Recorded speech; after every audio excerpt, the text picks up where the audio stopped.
Guess what? If you live in Norway, you've already used a product we built, but never knew it. The 99X Group has established itself as a leader in product engineering services, web solutions, and sourcing tech experts. We have built a solid foundation, and now 7 companies from Norway, Sri Lanka, Malaysia, Brazil, and Portugal combine to form a tech powerhouse. The 99X Group serves clients in Norway, Sweden, Germany, across Europe, and North America. With over 600 employees worldwide, we are set to become one of the industry's most sought-after tech players.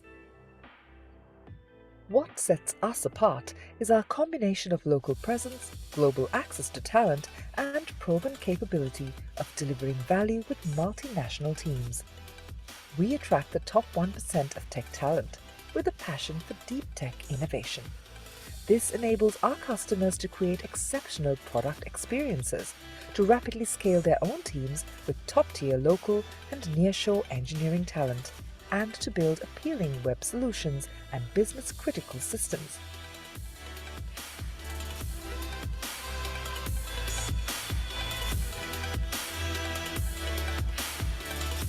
"99X. Boost your digital potential."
Good evening, everyone.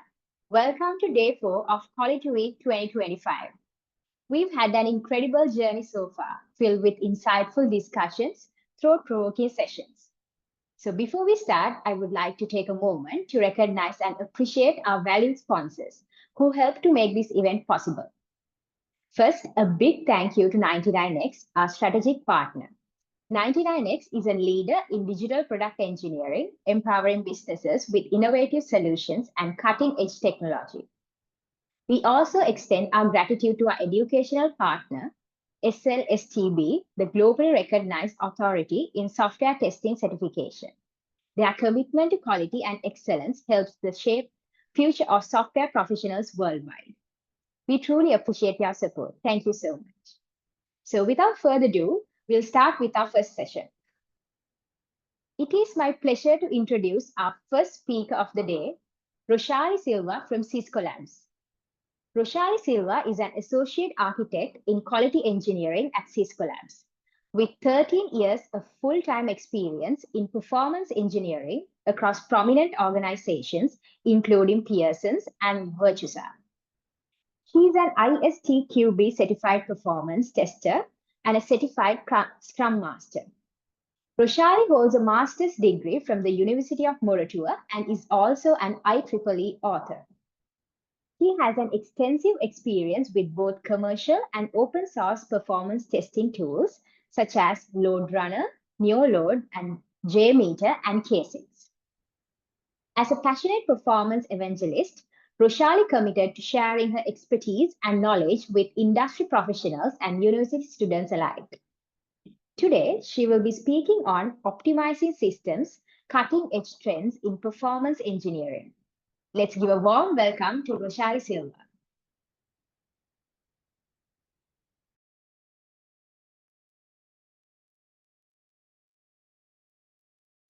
Thank you, Thivinia, for the introduction. I'm audible, right? Yeah, you're clear. Okay, let me share my screen.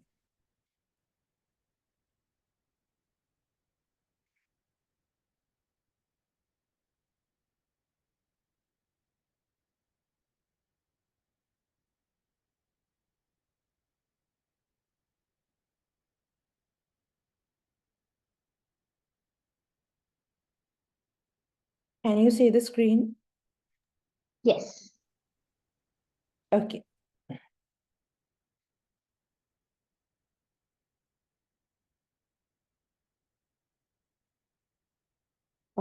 Good evening, team. I think like you have gone through different sessions throughout the last 3 days. I was able to join a few of the sessions.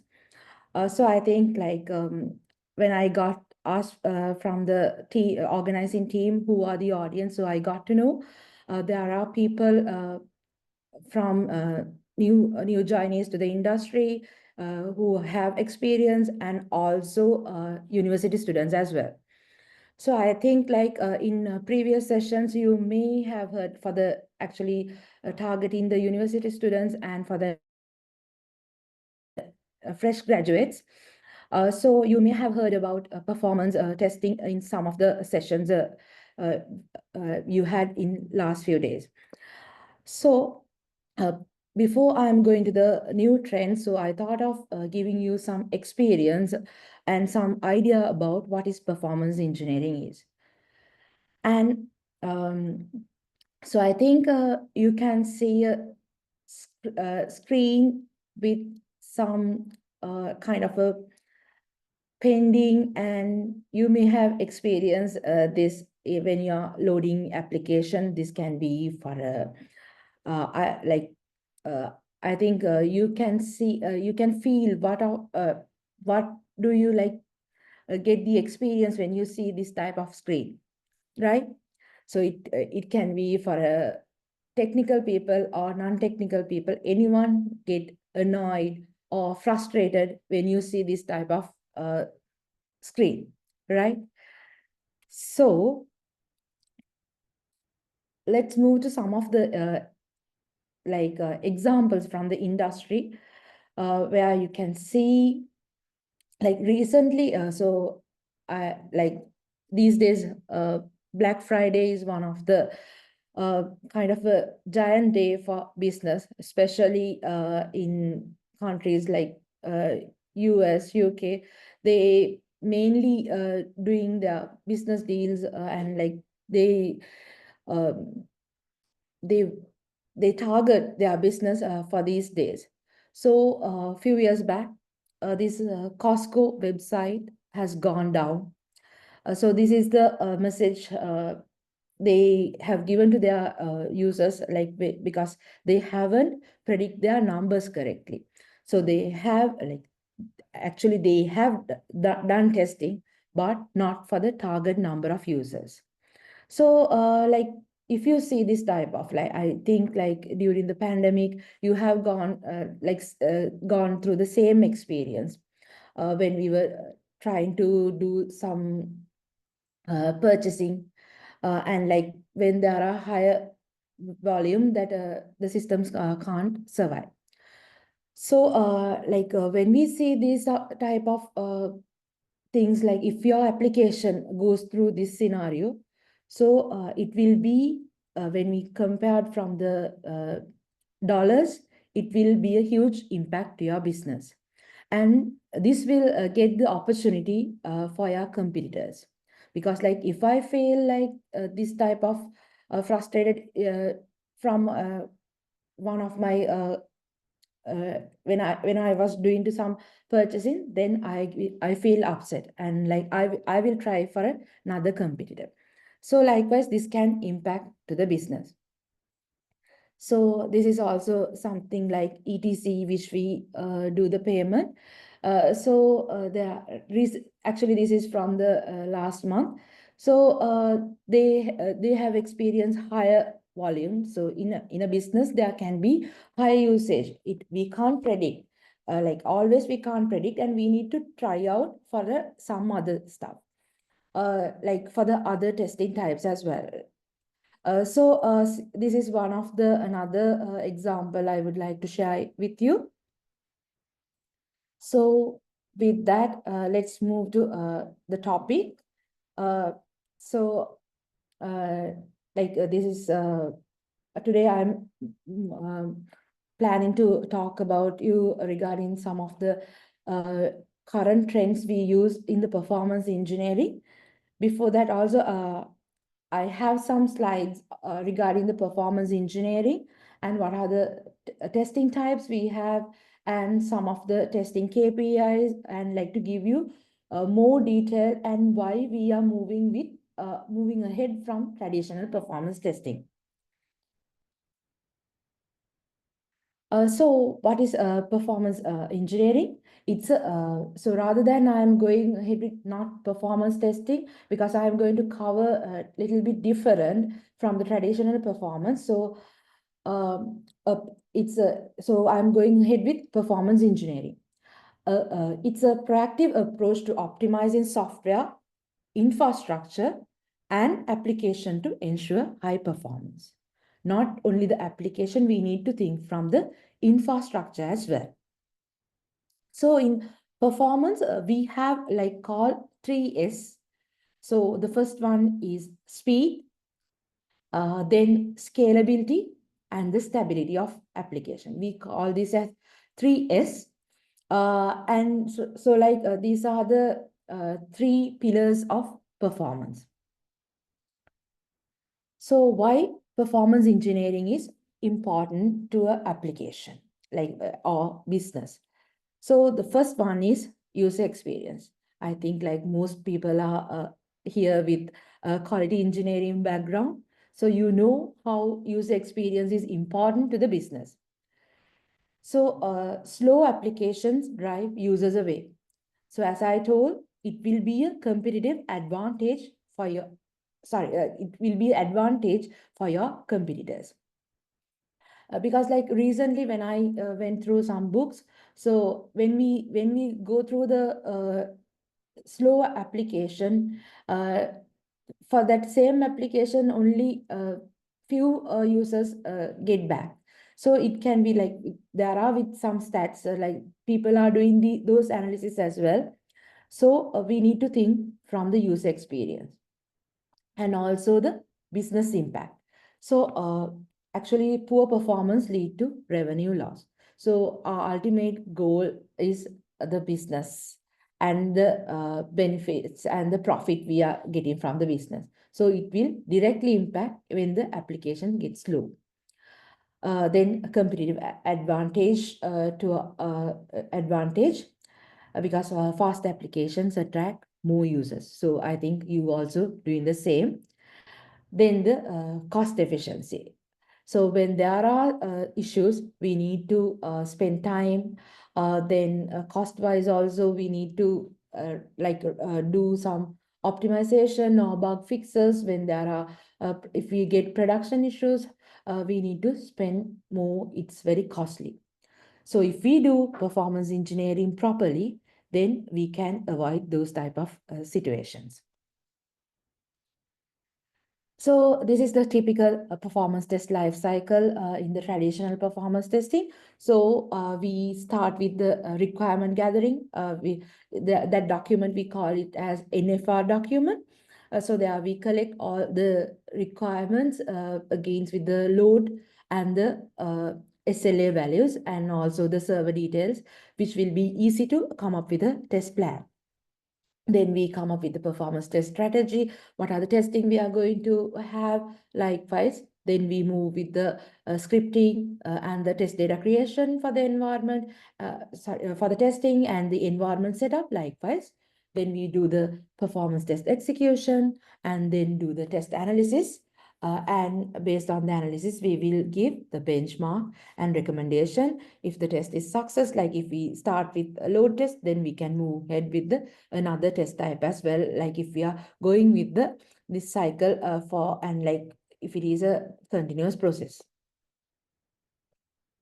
So there's a myth, like when people think performance test is equal to load test. So I have heard in my past 13 years when people tell, so we are doing a performance test. It's only the load test. So they have asked me. So that's not the correct. So in performance testing umbrella, there are different types of testing. So load test is the most used test because there we go ahead and test for the expected number of load. But there are other testing types like endurance tests. So if that is specifically related to infrastructure change, or if we need to look into the production stability wise, it is better to do an endurance test. It's like running it for a significant period of time, and there we mainly focus on server resource utilization and the stress test.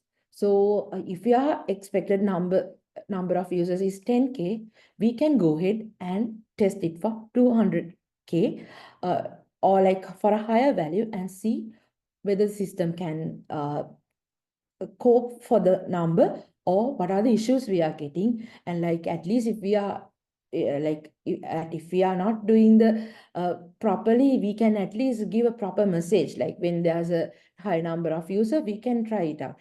Because like if there's an unexpected load coming to the application at a once, then we don't have like a quick solution. So doing stress testing, we can get the experience before that. And then the breakpoint test to see where the system actually breaks, and also some spike tests. So there are some scenarios where you actually get spikes because of the some of the like based on the scenario. So we may need to test them as well. So here a little bit about the performance KPIs. So I think most of you know about these things. Response time, where we measure the speed, throughput, what is the load the system can cope, the error rate to see the stability, so how much errors you are getting. So these are the main KPIs which comes from the application side. And also the server resource utilization, things like CPU, memory, disk, network utilization. So these are very important. These are only few KPIs, but when we are doing more and more testing, we may need to look into other KPIs as well. So in traditional performance testing, it falls like if we take the SDLC, so it's like even after the teams doing the testing, like all the functional testing and other testing, like non-functional testing comes at the latter part of the testing life cycle as well. So then we don't have much time like uh, to fix the issue. So, and I think like if there are any performance engineers join this call, they know how it's kind of a burden. Like so the release date is like it's very closer to release date. So then like we need to do the testing within few days. If there are issues, then we need to retesting, and it will be a very burden for the engineer and also for the teams as well, because like they need to fix the issues if issues are coming, and for the team side we need to do the testing quickly. Like in the traditional performance testing, it's bit overhead for the engineers as well. So some of the challenges in traditional performance testing. So one is environment limitation. And then late stage testing, as I told previously. and long test execution time. So sometimes our testing, like if we go ahead with a load test, which we need to do, it like we need to do several round of testing, and it may take some time as well. So then the complex test, scripting and maintenance. So I think like sometimes when we come up with the NFR, there are a lot of scenarios which were suggested to do the testing. But in performance testing, we don't do all the scenarios. We have to select the business critical scenarios and highly used scenarios to go ahead with the testing.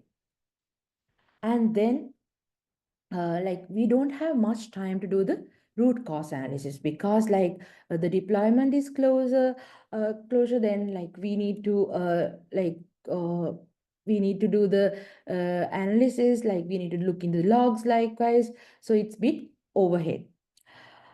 So so based on that, in the industry, to overcome these challenges, that there are some new trends came in. So let's see what are the trends. So first, I would like to talk about the shift left performance testing. I think in last few days, you have gone through different shift left testing types where we do I have heard this, like this is kind of a buzzword in the industry, especially for like not for the QEs, for all the others as well. So there are like if we let's see what is shift left performance testing, what are the things we can do, like how to implement it, and what are the benefits we can get it. So what is shift left performance? So it's like a proactive approach where like we are testing so we don't wait. Like in my previous slide, I shown you like where the performance testing comes in the SDLC. So with the agile approach, the DevOps, like with the different methodologies, so the testing also started early. When we are doing the performance testing also, we can start the things early. So that's what we call in the shift left performance testing, and we can try out like the things like code level profiling, and then the unit kind of a unit testing, likewise in different approaches we can use. So there, like let's see what are the key benefits which where we can get the from the shift left. When we are going ahead with the shift left testing, we can reduce and we can, especially we can identify performance bottlenecks, and we can come up with the fixes. We don't need to wait until the latter part, like we don't need to wait until the deployment date, because if we go ahead and do a code level profiling, it can be done by the developer. So they can go through the code and DB profiling, likewise they can identify the issues early. And also they can do with a kind of a component level testing as well. So they are like, it is easy to identify the bottlenecks. And also it helps to improve overall system stability, system scalability and reliability. And also, so I think you know what is scalability. So at the moment, also like most of the environments are getting with the scaling mechanism. Earlier, we have kind of a fixed number of services. Like now, if we take the server count, it's like the like dedicated environment, dedicated services for the each and every. But now with the like Kubernetes and with the different technologies we are using, we can scale our environment. Then it will be also like if we go ahead with shift left testing approaches, we can test them, and if there are issues, we can fix them early. And also it save time and cost, which is like kind of a benefits for the company as well. And also it enhance CI/CD pipeline in an efficient way. So I think like we went through the CI/CD in last few days as well. So how we can implement shift left performance testing? So it's one thing is we need to incorporate performance testing in CI/CD, and then like we need to automate testing, because like at the moment, like most of people do automation, sorry, performance testing, like it's kind of a manual effort. So they go and create the script, and then the test execution is also doing by like they need to start it.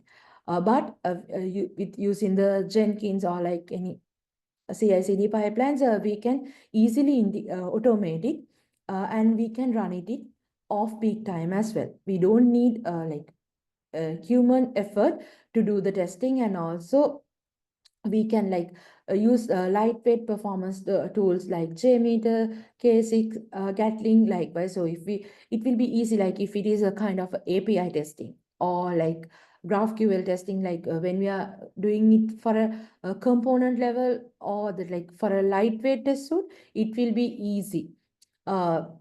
Because then like we can automate it, and there are KPIs which we can automate to like look into the SLAs, whether those are within the SLA. Then if we can give a alert to the teams whether the test is a pass or fail, likewise we can automate it. Then like I think that most of the things I have covered. So run performance test on individual components and the defined performance KPIs early. So these are some of the things which we need to think when we are implement shift left performance test.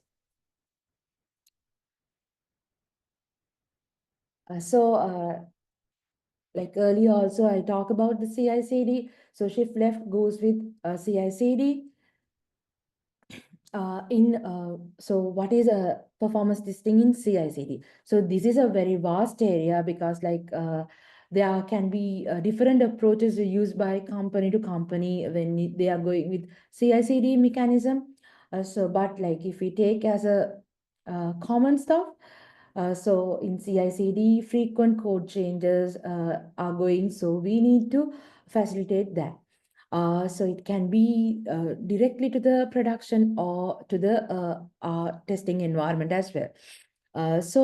One thing like when as similar to the testing, the functional testing, it's going ahead with the automation, and similar to this, performance testing also need to be automated when we are going with CI/CD. There it will be like we can put the gates to verify whether the every build meets performance standards before the deployment. So let's see what are the key benefits of when we are going CI/CD. So it detects performance bottlenecks before production, and reduce deployment risk and costly rollbacks. But like if we go ahead with some issues, then we need to roll back the changes. So it will cost for the company. And also it helps to improve the developer confidence and release stability. So let's see how we can implement this. So here also we need to integrate automate, like similar to the previous tools. So these tools, like, so here I have mentioned all the like open source tools. Like we can either, if you have the opportunity, you can go ahead with the tools like LoadRunner, NeoLoad as well. But we can use the JMeter, K6. Like at the moment we are using the K6 tool. It's very like it's very helpful, and like it has a lot of features if you are going with API testing, and you can do it like with the, because and it's a developer centric tool. Even you can get the support of your developers for tools like K6, because like if we take tools like JMeter, there are some tool knowledge you need to get. But if you are going ahead with the K6, you do not need much knowledge on the tool specific. So even when you are going ahead with the CI/CD, you can run the test parallel, and then even you can run it when there are some functional testing. So, and the environment won't be a dependency if we go ahead with that. And then define performance bottlenecks. Like when you are going hit the CI/CD, we can have the target SLA values. So what is the response time SLA? Then if as I mentioned previously, so if the response time breach, then your test will get failed. Then you need to look into that. And using you can simulate the real user behavior. And also you can, after the stuff, you can do after the post deployment, you can integrate tools like Grafana, Datadog, any APMs to view the results. So we talk about the shift left testing. So what we can do in the earlier phase of the life cycle, then we'll move with the shift right performance testing. So what is shift right testing? So it's also like something common in not only for the performance testing, for others as well. So in shift right testing, it's a testing approach where performance testing is conducted in production or near production environment. So I think some are not sure, like still the production testing is not done by most of the companies. But it like you can try out some of the scenarios, like may not be like going ahead with a higher load, but with a smaller load, you can try it out with let's see how we can do it. And also things like observability, those also it comes with shift right testing. So what are the key benefits of shift right test?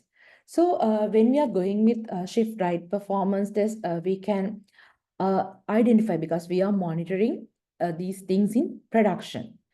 So this is kind of like after the deployment is done. So in some scenarios, we have bottlenecks in doing performance testing to simulate the actual behavior in our testing environment. Some is due to the third-party integrations.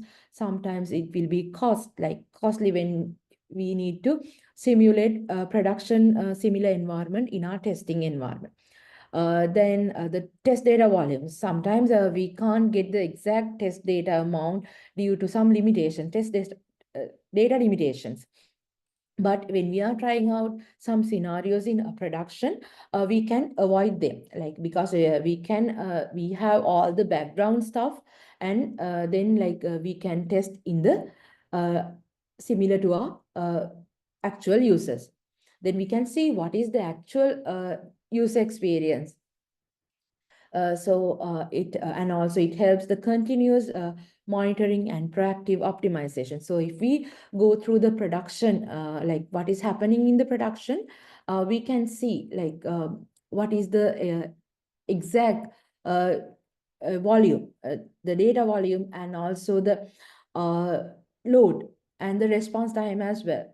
And if there are any issues coming, we can fix it quickly. And also supports for small releases, and also for the canary releases. We can increase the user load based on like when we are doing shift right. And also that improves the user experience. How we can implement shift right testing?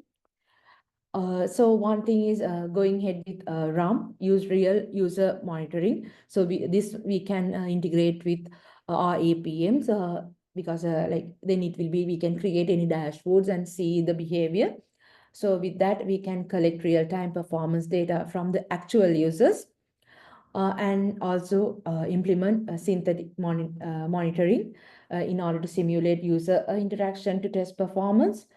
So then leverage canary deployment. So you can release updates in a kind of a subset files. So I think these things are, you know them. And then apply chaos engineering. I'm planning to, the next slide is on chaos engineering. And then analyze production logs and metrics. As I told, like application performance monitoring tools or APMs like New Relic, Datadog, Grafana, these are very important, especially if you are going with performance as a performance engineers, you need to have this knowledge, and like you need to get those details, and like you need to analyze them. And like when if you are going with shift right also, like you can easily get those information, kind of logs and metrics, when we are analyzing the production stats. So as the last trends, though there are number of trends, I have used some of the mostly these days are like current trends. So another thing is kiosk testing. This is kind of a buzzword in the performance field as well. So one thing is like so you may have heard from a kind of a kiosk monkey tool, which was like there was a case study done by Netflix a few years back, and after that the kiosk stuff came into the industry. So what is a kiosk performance testing? It's a testing approach that intentionally inject failures into a system to evaluate resiliency and fault tolerance. So when we are doing with the kiosk testing, like it's kind of a fault tolerance and the resilience. So we are putting a unexpected load, or doing some different try out different scenarios in the our applications. So what are the key benefits of kiosk testing? So one is improve system stability under real world failure conditions.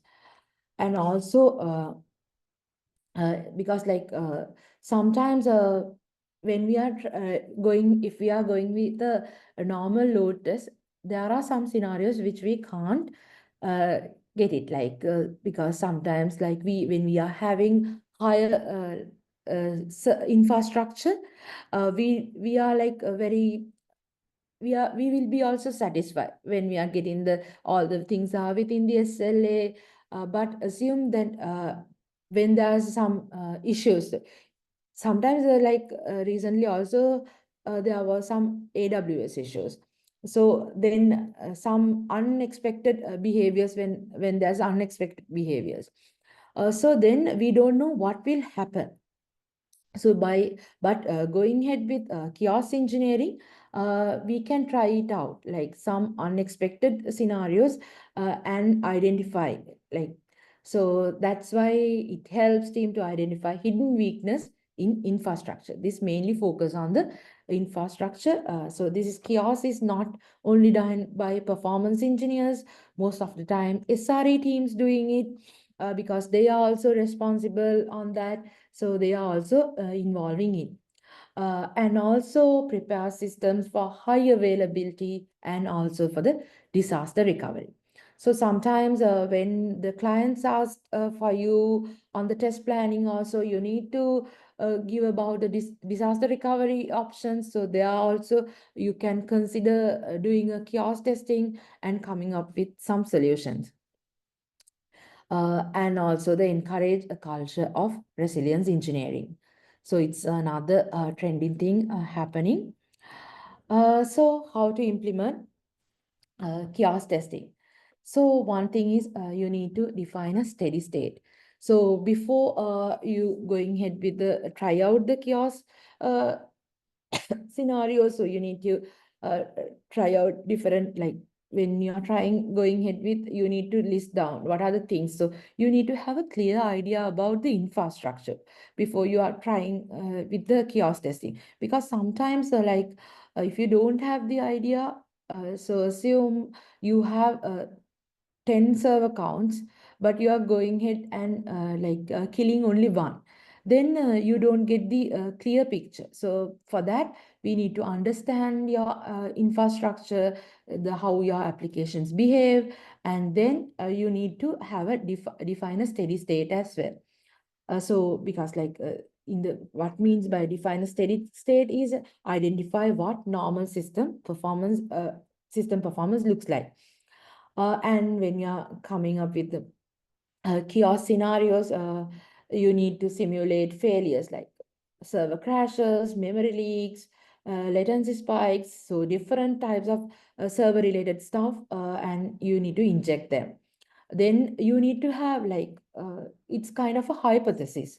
You need to have a kind of a hypothesis when the system breaks, what will happen.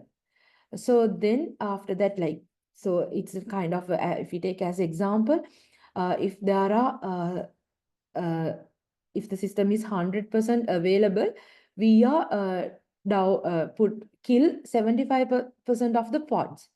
Then we need to see on how the system behave, how was the error rate, and how was the response time. So, and like, what are the other impacted systems? Like if there are in the application, if there are ABC likewise. So if we hit A, what will happen to B and C? We need to look into that as well. So that's why it's observe system behavior. We need to monitor responses, error rates, and especially recovery time as well. So these are like very important. When we do the kiosk testing, we have the idea. Then it will be easy, even for the architecture team, when they are going ahead with planning the next steps, then these things will be very useful. Then it's like kiosk testing also can be automated. Tools like Kiosk Monkey, Gremlin, Litmus Kiosk. So at the moment we are trying out going with the Litmus Kiosk tool. So it's very helpful when we are trying out the experiments in the environment. We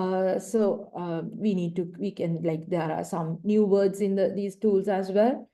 And then kiosk testing also, like, we don't need to do it like at a glance. So we can gradually roll out by like you trying out in our performance environment, and then move ahead with the production, and we can try out some in the production environment as well.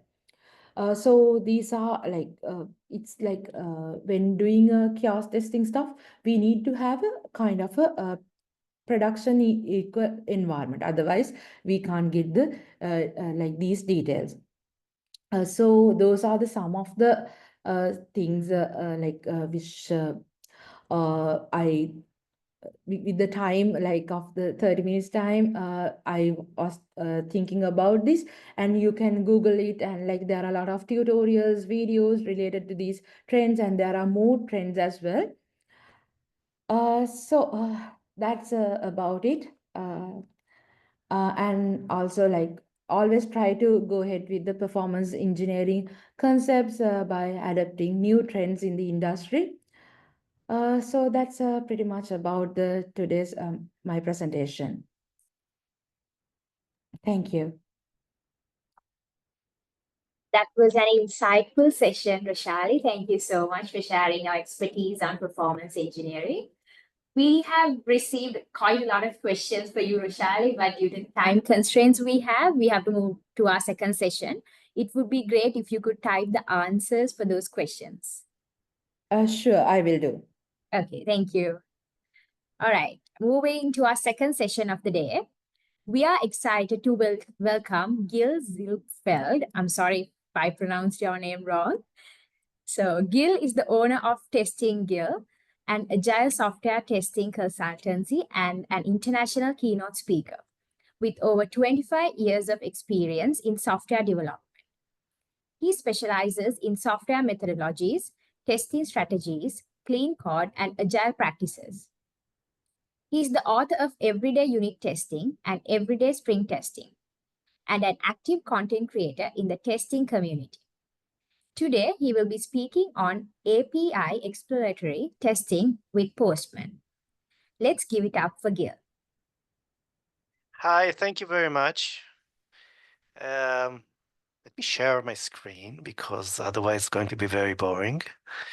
Yeah, this one. Okay.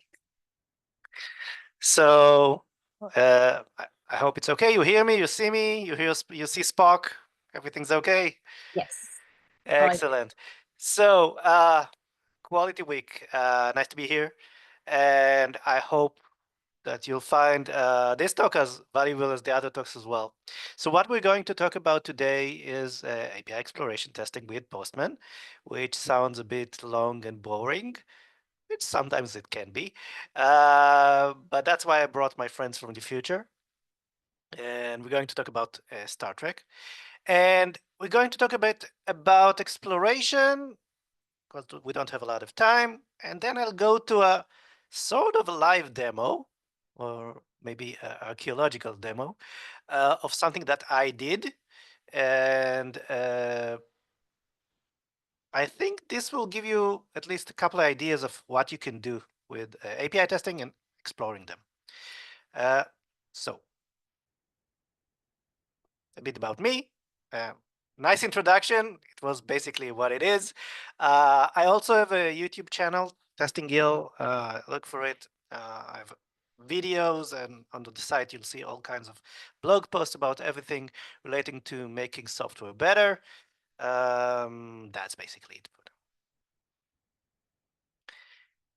Okay, so everybody's a tester here. Everybody knows their profession. They know what testing is, right? Well, if you ask different people what is testing, get different different answers. And today I'm going to answer it like this. Like this is a map of the galaxy. What we usually think about is like proving or confirming requirements, right? We have a spec, and the spec says you have to see on the screen a text box and something you can add, and you can press a button and so on. So obviously, making sure that the requirements are implemented correctly, or as the product says is correctly, is one of these. But as we all know, specs are not always complete. They're either not completed or not updated. So we kind of fill in the gaps. So we have expectations and assumptions. For example, if you're writing a competitor for Gmail, for example, when you're entering a mail, you probably will say in the spec you can edit, you can write an email. And you will know, because you expect and you have experience and other stuff, that it's going to be a subject and it's going to be a body and so on. So expectations and assumptions, like it's the other thing. We assume things will happen, still fall into this at least needs to look like this or behave like that. Now, all these three are okay. But if you think about it, most of the code that we're writing as development teams is like this small. Like we run a lot of things that not ours. And it's very interesting to see what will happen when we run everything together. Sometimes we don't have the expectations. Sometimes it doesn't say so in the spec, and sometimes it's not even functional. The former session was about performance testing. It's like, how do you know about load? You try it and you see if that's okay or not. And this is what exploring behavior is. We're trying to see what will happen when we set up a scenario or try to run it a bit differently. So a plug for a book by Elizabeth Hendrickson, which is the book about exploration, called Explore It. So go read it if you haven't yet, because it's very good. And in one of the first pages, she said, exploratory testing involves scouting around areas that the net doesn't cover. Think about like regular planning. We talked about this, like you expect to see something. What if it doesn't say so in the spec? We need to learn. So we interact with implementation, designing and executing tiny experiments in rapid succession, using the results from the last experiment to inform the next. Meaning, we'll do something, see what happens, and say, oh, this is interesting, let's try something else. We'll try this. And it's getting off the script, getting off the road to see what happens. So this is exploration, right? And we can do this with APIs as well. So what I'm going to show you is something that I did like a few years back. And at the end, I'll tell you why Postman is good for this.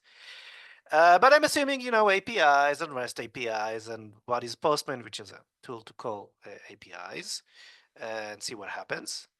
And what we're going to do is I chose an API, which I'm going to show you in a minute. And I said, okay, let's try it in different ways. And I'll share with you my way of thinking. And what you'll see is exactly what I did when I did it, including a surprise in the middle.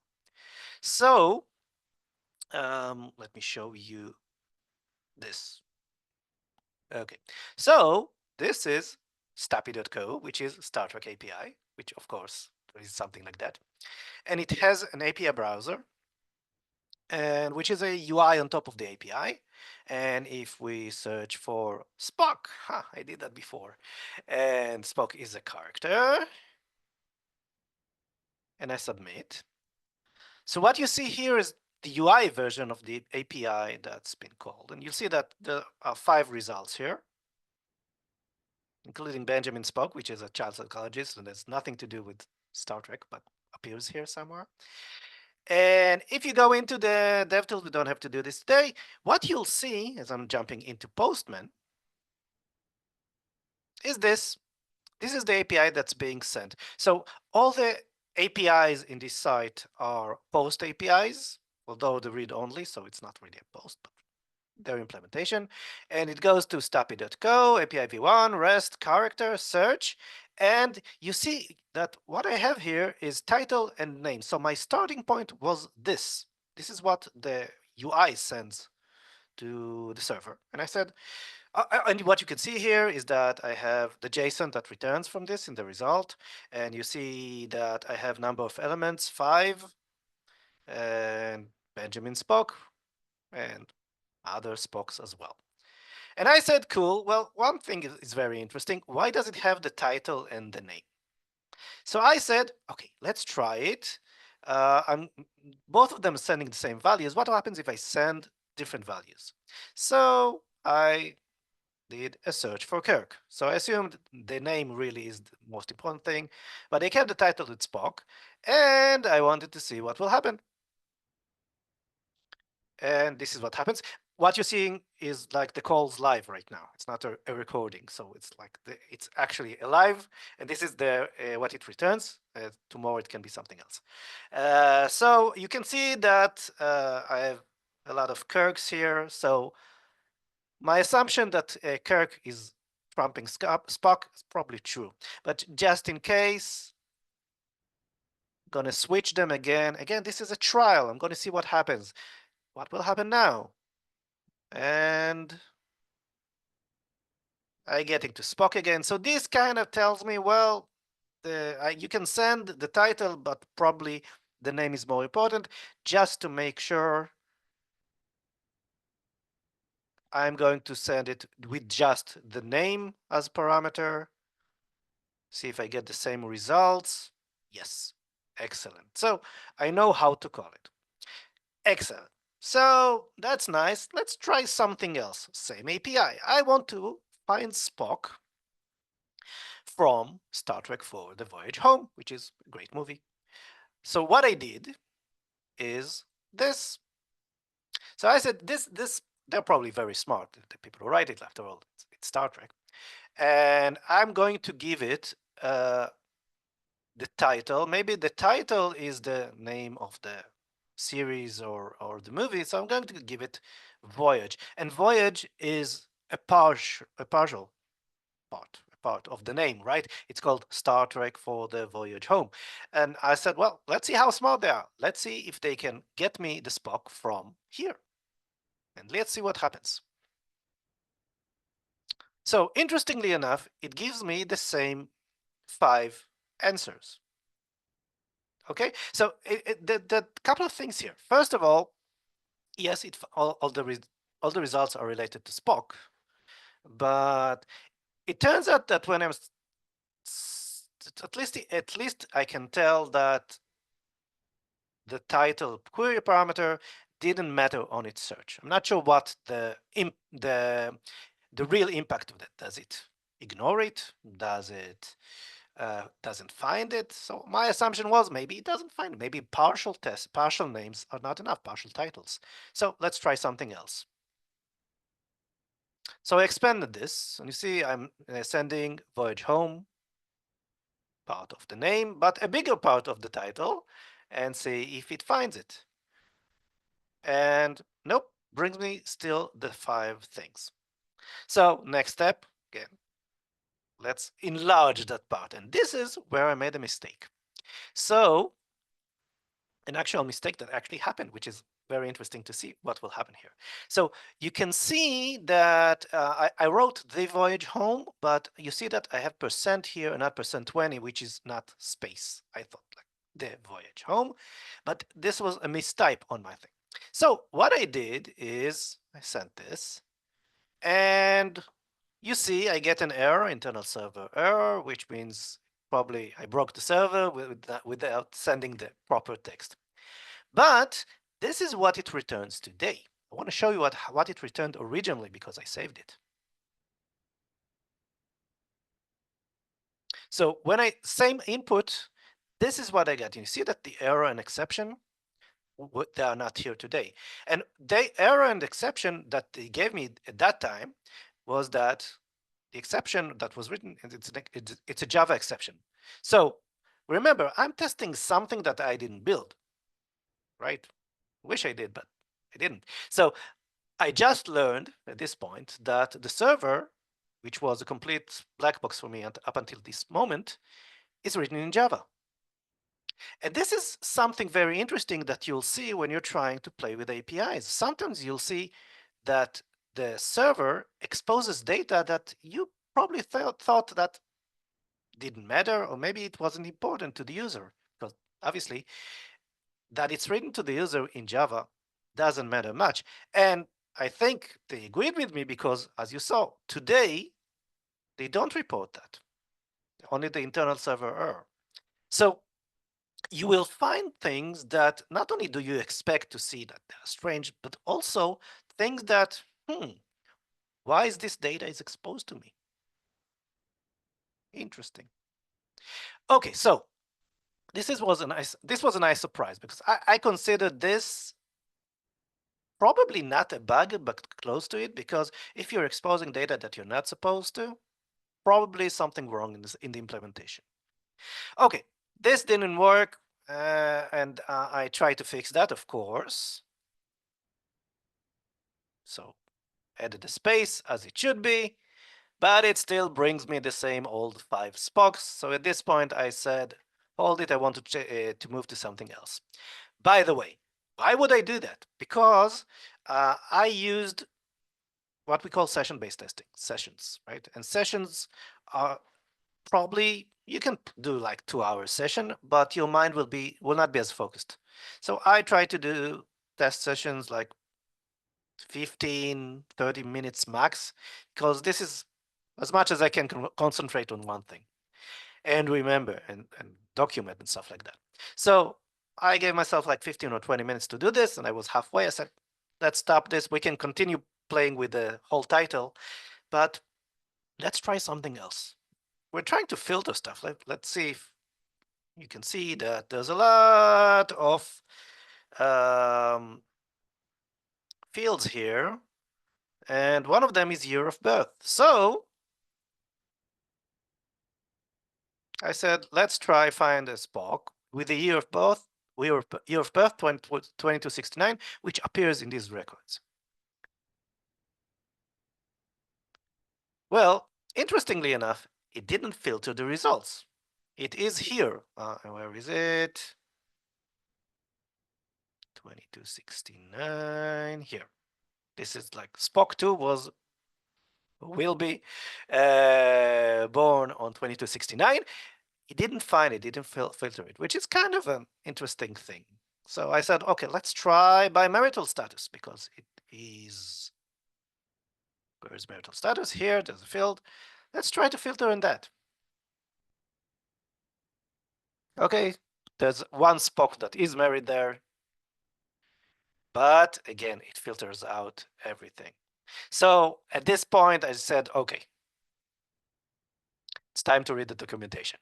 I didn't read it until then because I thought I knew what I was doing. And when you go into the documentation, you find out that some of the fields are not filterable. You can't use them to do filters. So both of these guys, the marital status and year of birth, are those that you can't filter. So I said, okay, let's leave that. Let's get back to searching by names. There's a guy called Spock2, right?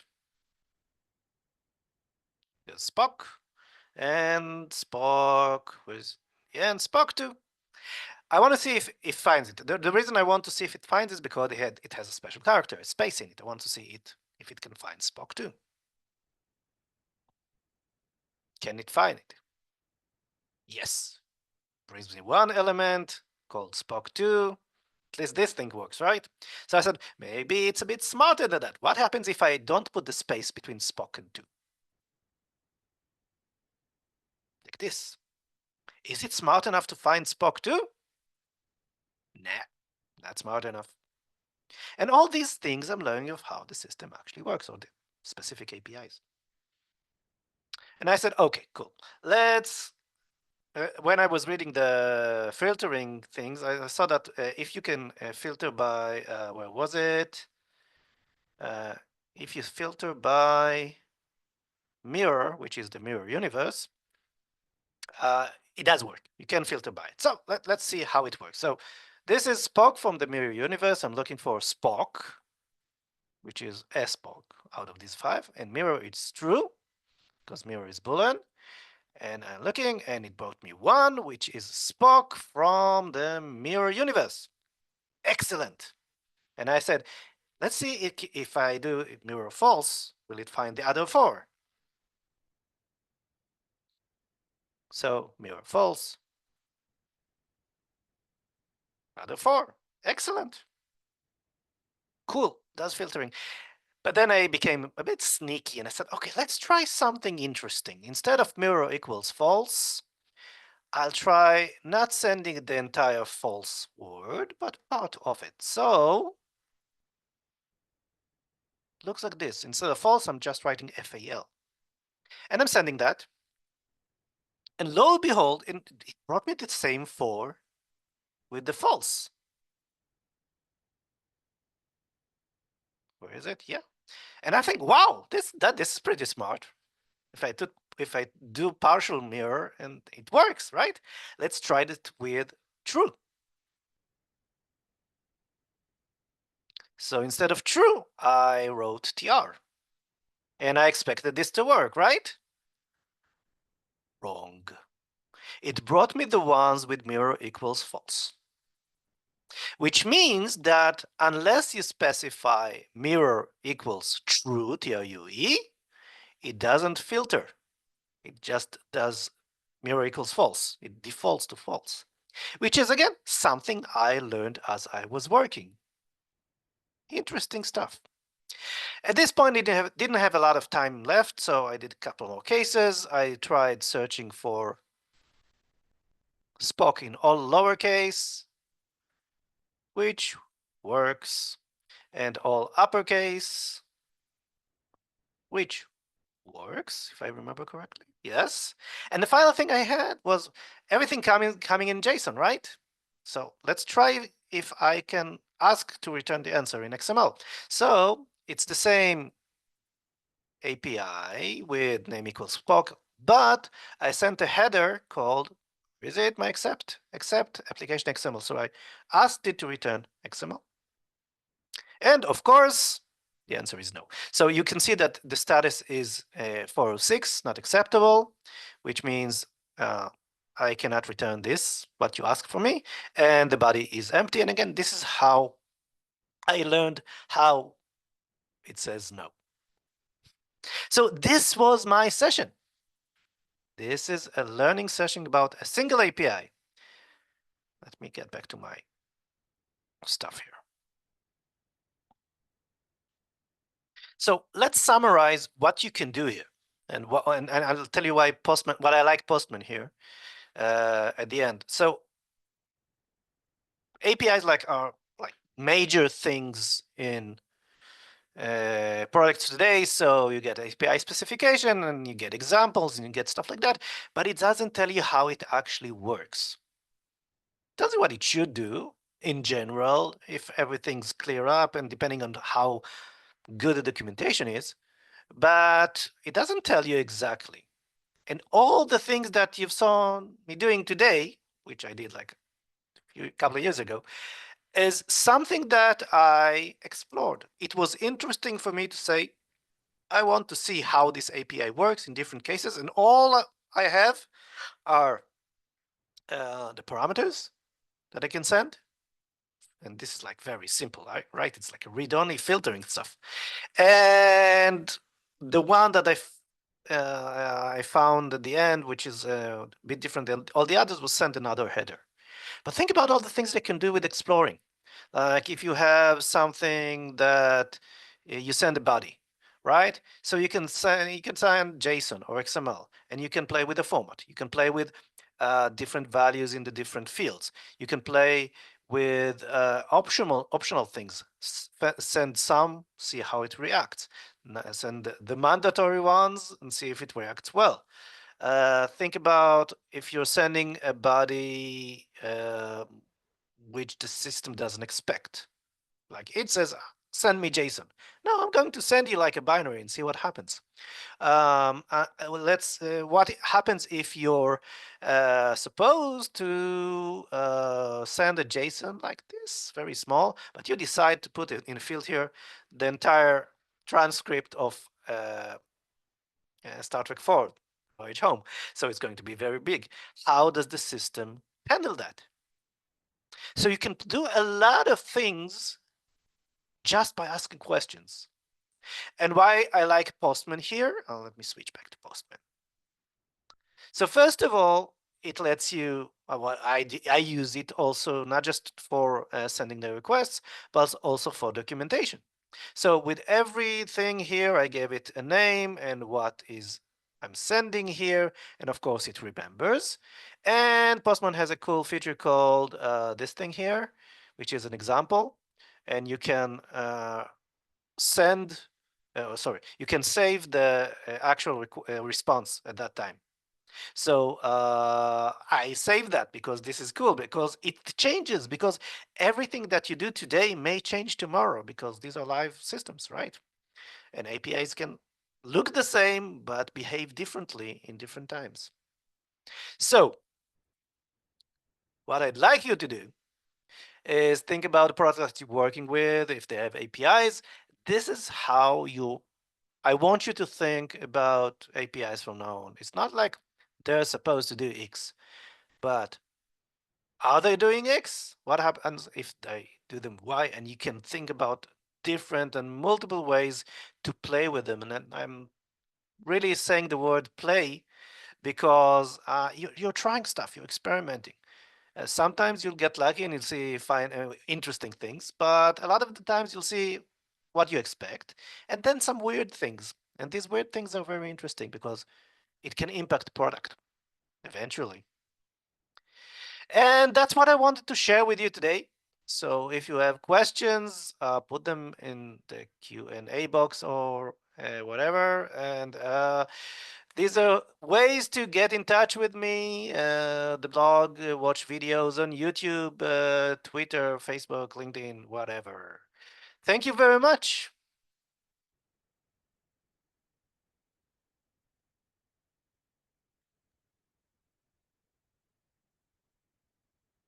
That was a fantastic session, Gil. Thank you so much for demonstrating the power of exploratory testing in API testing.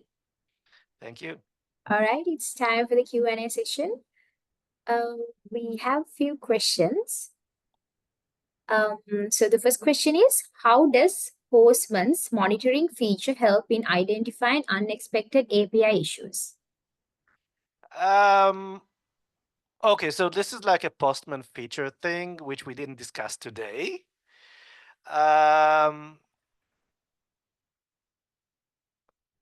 It's a bit complicated. You can find a lot of things because whatever Postman's doing a lot of things, whatever happening on the network, it collects it. You can see it in the in the console and like dig deep in that. But you have to know what you're looking for. So I was like doing functional stuff. Does it work the way I expect? You can look at response times. Like Does the response time grow every time?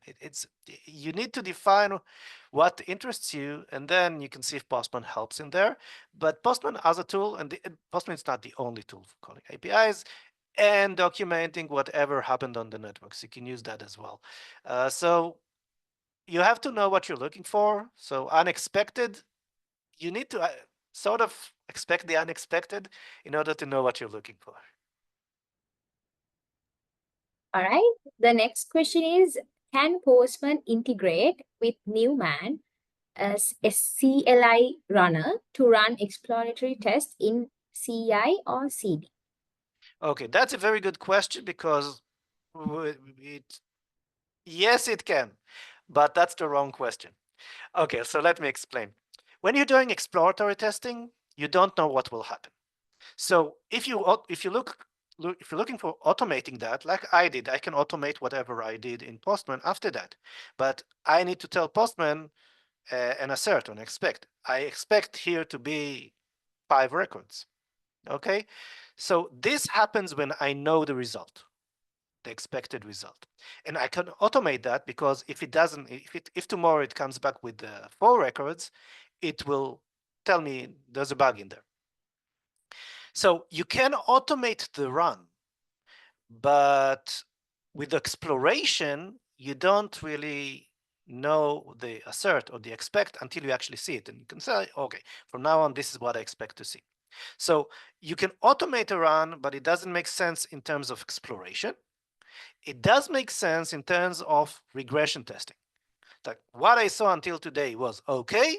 I can run it from now on. And as long as the results are like this is okay. So it's not exploration. We're moving on from exploration to regression testing. Whatever I did manually and saw and felt and decided whether it's true or not, from now on, I can run it automatically and I expect to see the same results. So it's a different way of thinking about it. Technically, once you have this, you can export it and run Newman. And if you have tests in Postman, it will pass or fail them. Okay, and the next question is, if project has a requirement for API automation, which one you recommend more? Using Postman test scripts or using libraries like Rest Assured? Okay, so it depends on the skills that you have in your team. So Postman, we kind of think about it. Rest Assured is in Java. You have equivalents of different libraries that you can use in different languages. So first of all, you need to know the skills in your team. What can you write? If the testers or the developers are writing the tests, I would lean towards the Rest Assured, like putting things inside the code, using code test libraries for that. Even for Postman to write real valuable tests, you need to know at least JavaScript a bit. So I tend to see it like it's not give Postman to manual testers and everything will be fine, because it doesn't end there. You need to do a bit of coding. But if you have more coding skills in the team, then you probably should consider things like Rest Assured or a combination. That's okay too. For exploration, by the way, I would not use Rest Assured, because one of the cool things about Postman and other tools like that is the visualization of the results. In Rest Assured, it's not easy to see. You have either to debug or log it and so on. So for exploration, Postman is better than the coded things.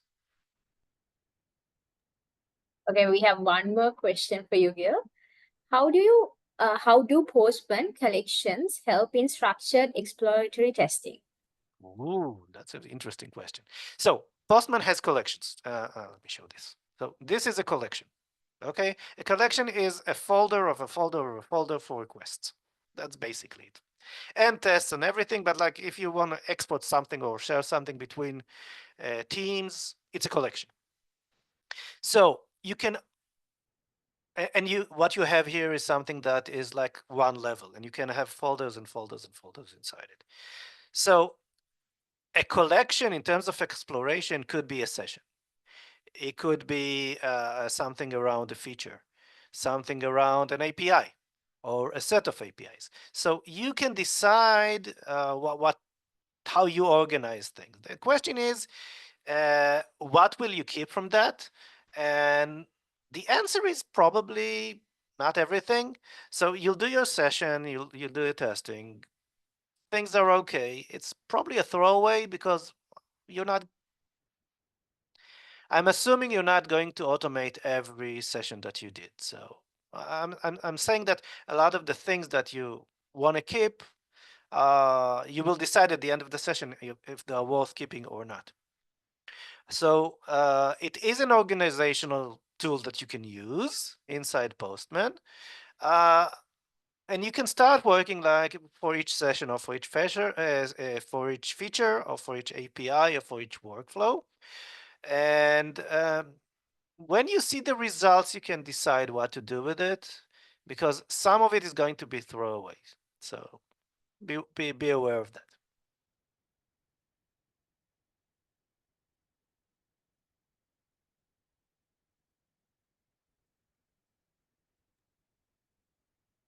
Thank you so much, Gil. Thank you for your time and sharing your knowledge with us. Thank you. All right, so now it's time for our final speaker of the day, Kanishka Abeykorn. Kanishka is a senior security engineer at 99X with expertise spanning software development, security architecture, and compliance.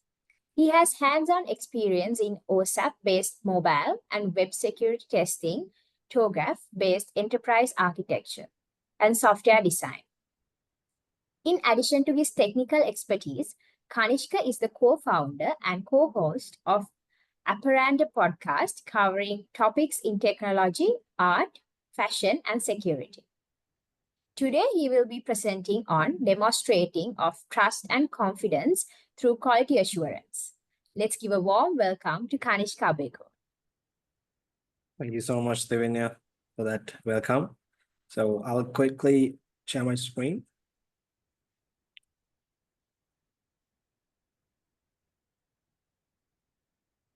So I hope my screen is visible. Yes, all good. All right. So welcome to CQC 2025.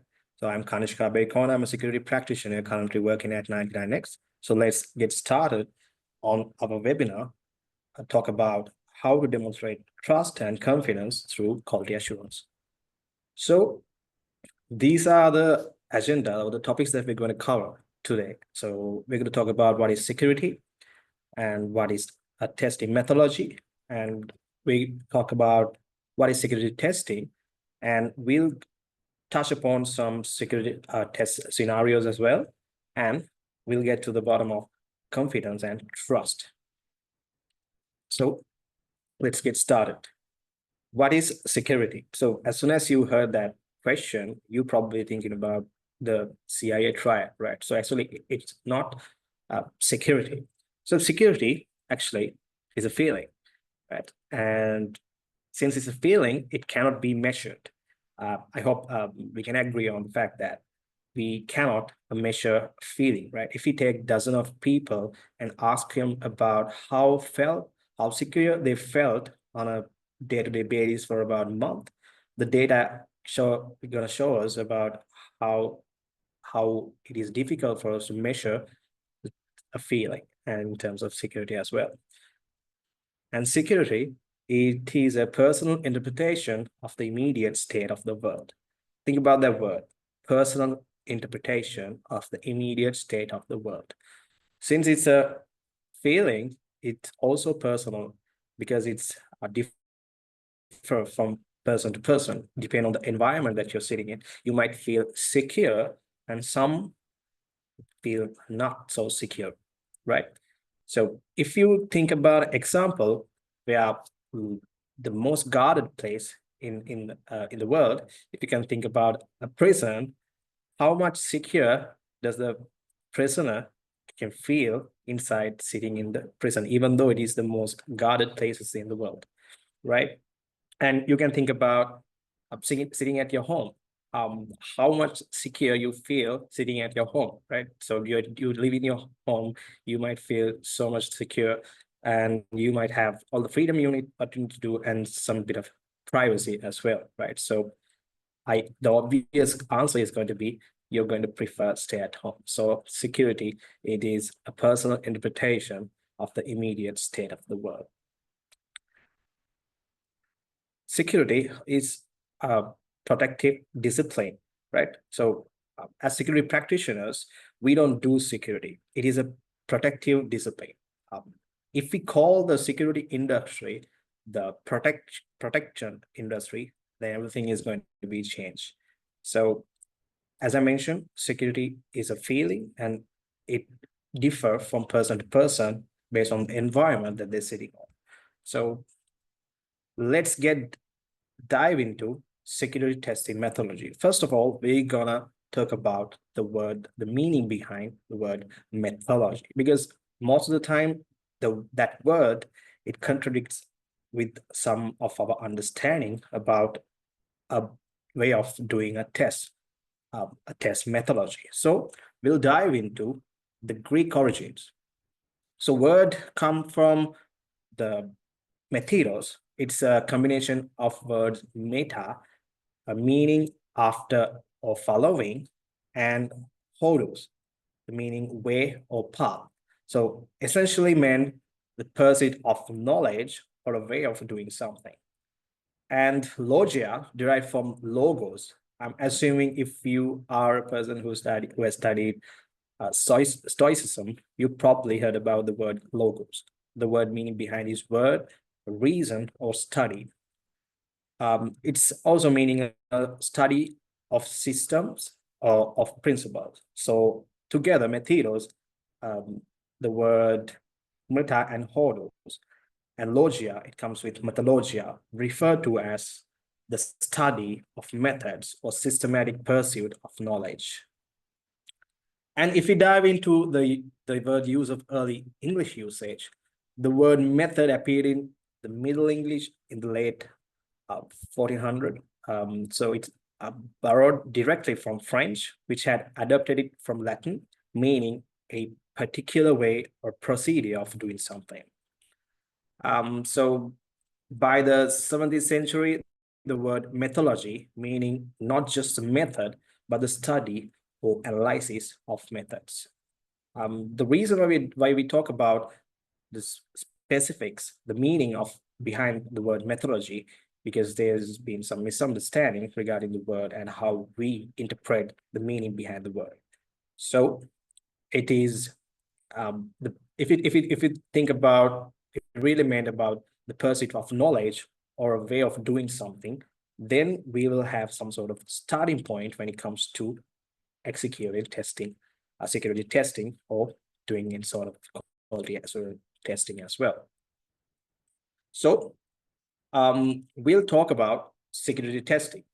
So security testing is the process of testing protective conditions, right? So we are not testing feeling, remember, protective conditions. So if security is a feeling, how can we test a feeling, as I previously mentioned? So we are testing the protective conditions, not security, remember that. So let's dive into this testing process. So we have a clearly defined unidentified subject. So in this case, a test object, and we have a method to test it out. And we have objective means of measuring the test result. And also we have a quality threshold to conclude the testing.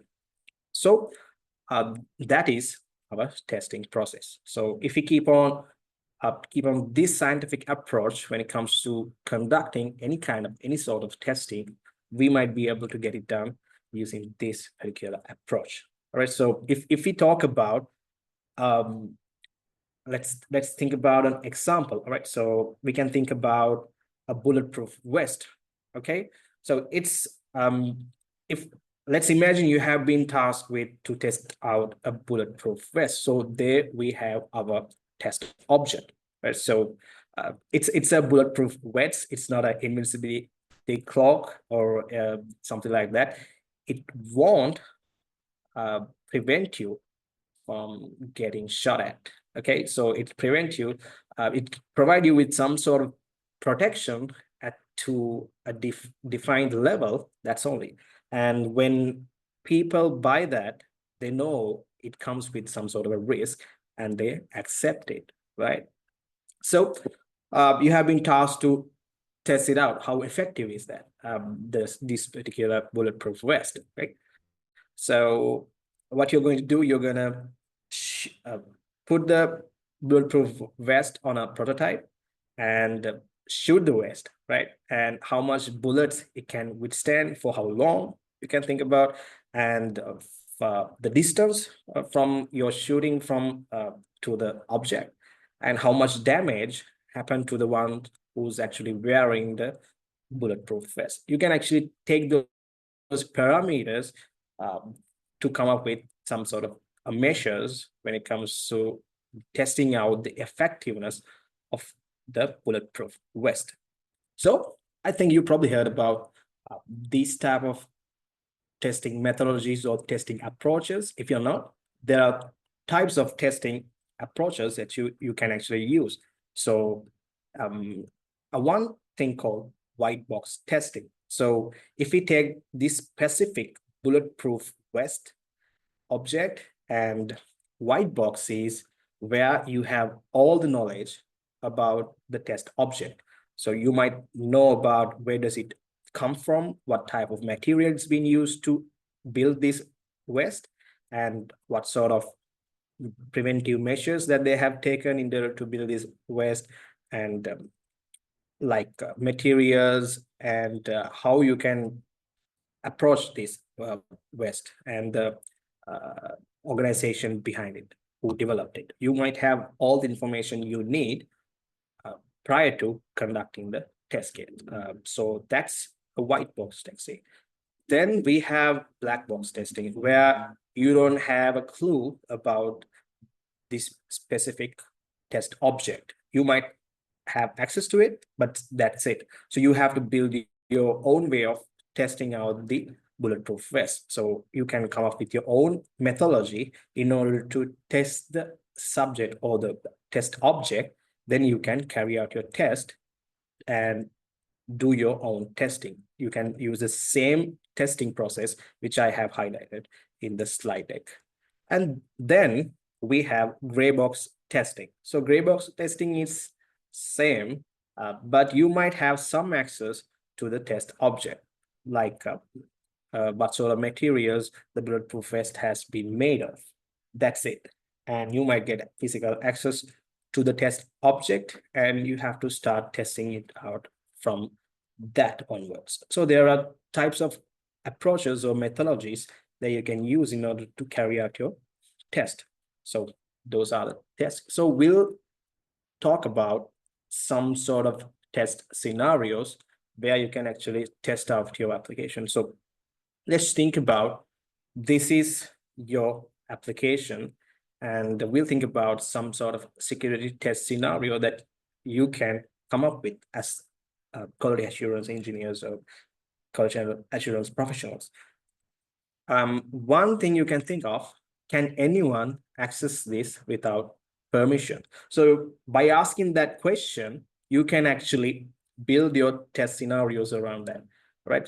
Let's assuming that the application that you're testing might have some sort of critical services where some access level, some roles, and those roles can actually take out critical functionalities as well. And that application must have something really valuable, which is to the organization, right? So you are going to be asking the question, can anyone access this system or services or its value without prior permission or without formal permission? Okay, so you're going to build your test cases around it. So basically, this type of application, it has a login feature. It might have different type of access level. So based on the access levels, you might have access to different types, different areas of your application, right?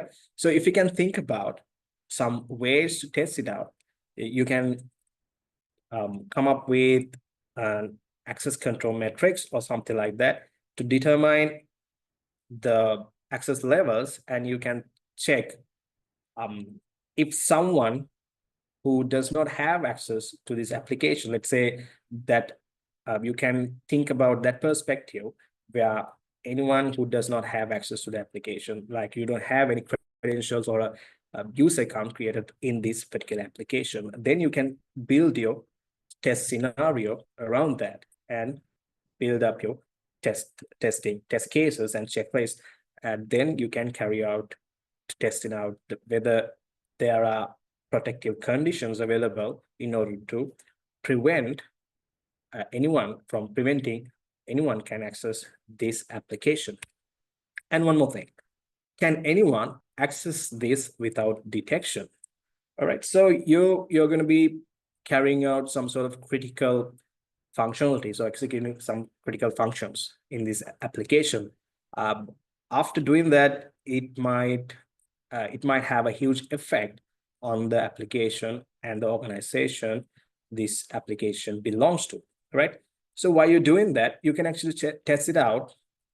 Whatever the critical function that you're carrying out in this application, can I do them without detection, without notifying anybody, without creating any kind of locks? So you can build your test scenario around that as well. So while you are doing the access control testing, you can actually find out, while I'm doing this, what sort of notifications it creates, what sort of triggers it creates, and also what sort of audit logs it creates. And if I do something like some like criminal activity or if I executed some sort of really critical functionality, can I get away with it without detection? So you can actually come up with really good scenarios based on the application that you're testing out. So, yep, so testing protective conditions. So we'll talk about a simple test scenario where we can actually test it out, a login scenario. So we are right now, as I previously mentioned, we are testing out the protective conditions in the application itself. All right. So yeah, so in your test scenario, you can find a test case where username is correct, the password is correct, and you might get access to the application. So it's a successful test case, right? In another scenario, when you're testing out the protective condition, you can enter in the username correctly, but the password is incorrect. You're gonna monitor how the application reacts to this type of condition, right? So whether application accept having a correct username and invalid password, so you're going to test out that type of condition as well. And in the next case, you can having a invalid username but the correct password, and you're going to see how the application going to be reacting to that particular test case. Likewise, having invalid username and password, then see the output as well. So while we are doing this, you have to keep in mind that when an application is hosted facing internet, anybody can access it, right? So there might be people who try to access your application and to get something valuable in your application, right? So you might be able to test it out to confirm whether the application is protected against these type of attacks or these type of test cases, whether you can actually confirm the application can withstand to something like this. So what are the other things that we can actually think about? Like how much login attempts are allowed before someone can log into the application, right? So you can do that type of testing as a test case, write it out. You can test it like how much invalid password for a valid user can enter before their accounts getting locked out, whether that type of control exists, If not, I think you might have heard about password brute forcing. That vulnerability can exist in your application. That is also another test scenario that you can actually think about and test it out in your existing application. So, yeah, so we are in the end of the presentation. So, yeah, we are going to talk about like how we can demonstrate trust and confidence, right? So, as I previously mentioned, if you can come up with that type of test scenarios to your testing application, you might be able to create really good test scenarios to prevent, to have the protective conditions in place to test them out, like unauthorized access, or someone can duplicate the application, whatever the content in there. So someone can modify its content. Likewise, you can come up with your own way of testing out the application, right? So that's why I mentioned about the testing methodology and also the testing process, where you can think of your own method of testing out the application. Because once you have access to the application, once you are in the process of testing out the application, you will have all the knowledge about the application, right? So like the tech stack behind the application, what sort of conditions that the application have, and what sort of user levels, what sort of roles, and what are the functions. You might know all the business use cases and everything else in the application. So you might actually can think about a lot of really good test scenarios in order to test the application. So our end goal should be something like this. So the application, we have actually tested the application, tested the protective conditions there to prevent unauthorized access. And we have tested the protective condition there to prevent all common attack methods. We have tested the application to check the protective conditions there to detect all of the above, right? So when I mention all common attack methods, so it depends on the application that you are testing, right? So based on your application, if you really need to protect your application, you can find out what are the common attack methods which is applicable to your existing application. So you might get some info from threat intel over there. So find out what are the available attack methods which is applicable to your application. Then you can build your own test scenarios and test them to test the application, whether the application can withstand those type of attacks. So you have tested the mentioned task in your application, and you can actually, with confidence, you can say our product is tested against unauthorized access, and it will remain protected against all common attack methods for a sustained period, 24 hours.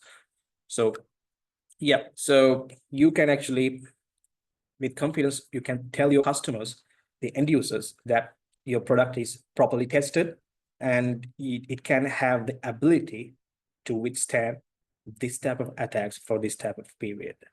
And that actually, this type of a comment or it provide, like, demonstrate confidence to anybody who is actually using the application, right? And also by doing that, demonstrate trust as well. So your end goal should be something like that. You can come up with your own test scenarios and build this type of confidence in your application by security testing. And of course, quality assurance professionals can do that.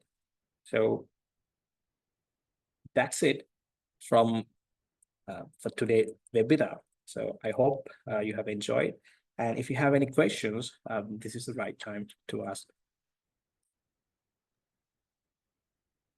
That was a fascinating session. Thank you so much, Kanishka, for your valuable insights. It's time for the Q&A session. We have received a few questions for you, Kanishka. So the first question is, How does shift left security testing improve software security? Yeah, so when it comes to software security, shift lefting is the approach of addressing security requirements early in the development life cycle, right? So by doing that, the application can itself build securely, and also the organization can deploy secure products to the market, right? So if I take an example for that, during the software development life cycle, you can actually gather when you are doing the business analysis, like coming up with the business requirement, you can actually create what can go wrong. You can create risk scenarios based on the research requirement, and add your product backlog regarding how this particular feature going to be securely implemented.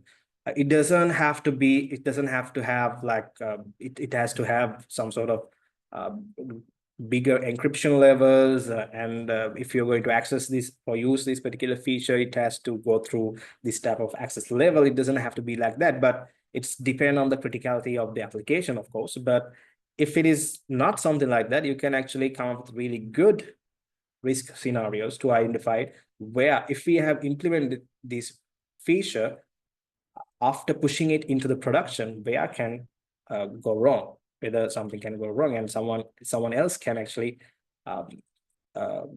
do some modification to the to that specific feature, or duplicate that specific feature and access it without having a formal permission process.